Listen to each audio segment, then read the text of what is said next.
Hey everybody, this is Molupe Mothepu from Vodacom Lesotho. In this month of November, which is Men's Mental Wellness Month, we'd like to talk about an issue that is very serious that often stems from the mental wellness of the men within our society, which is gender-based violence.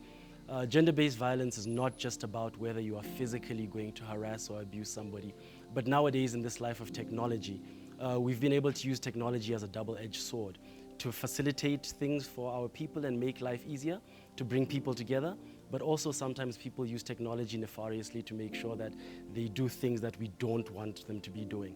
We abuse women, we harass women, we engage in cyber stalking, cyber abuse, cyber bullying.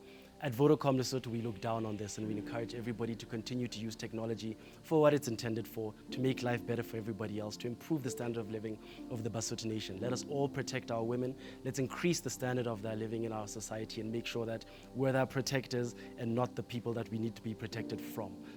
So from Vodacom Lesotho, we implore that everybody join us in our 16 days of activism and end this scourge of gender-based violence within our country. Thank you very much.